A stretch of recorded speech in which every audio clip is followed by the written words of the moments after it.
All right, today we are diving into a design philosophy that honestly might be the perfect antidote to our collective digital fatigue.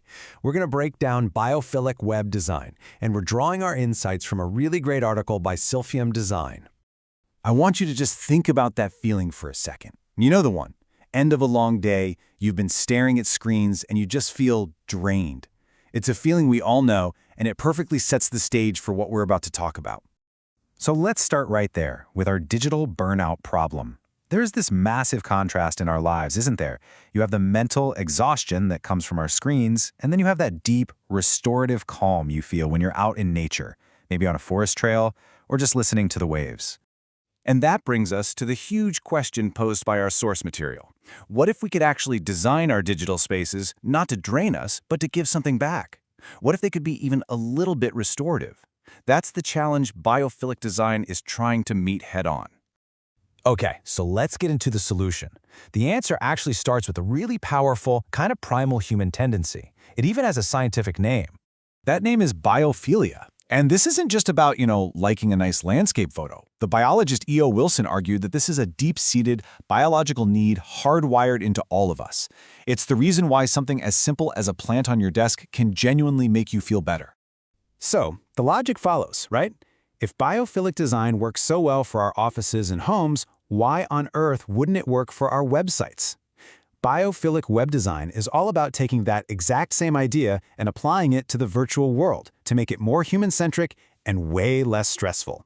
So how do we actually do this? How does this big idea translate into something you can see and click on? Well, it all boils down to three core principles. The first one is called nature in the space, and it's the most direct and easy to understand. This is all about literally bringing elements of the natural world, even if they're simulated, right onto the screen. But it's so much deeper than just a pretty background image. We're talking about using subtle textures, like a wood grain pattern, or animations that feel organic, like a leaf blowing in the wind. Even using light and shadow to create a real sense of depth. It's all about authenticity. Okay, on to our second principle. This one is a bit more subtle. It's about using forms, shapes, and patterns that imply nature without being a direct copy. It's more about symbolism and suggestion. And this is where you can really see the shift in thinking. On the web, we're so used to harsh, boxy grids and sharp corners. This approach encourages us to move toward flowing, more organic layouts, soft, rounded corners, and color palettes that you'd actually find in nature. It just immediately feels more approachable, doesn't it? Now this third and final principle, this one might be the most profound. It's all about psychology. It's about how the actual structure of a digital space makes us feel, whether we feel safe, curious, or comfortable. Think about this for a second. We have this deep, instinctual need for both prospect and refuge. Prospect means having a clear view of what's ahead. On a website, that's clear navigation. But refuge is just as important. It's having a safe, quiet place to rest, which in web design translates to uncluttered areas with lots of white space. A great site makes you feel like you can both explore widely and rest comfortably.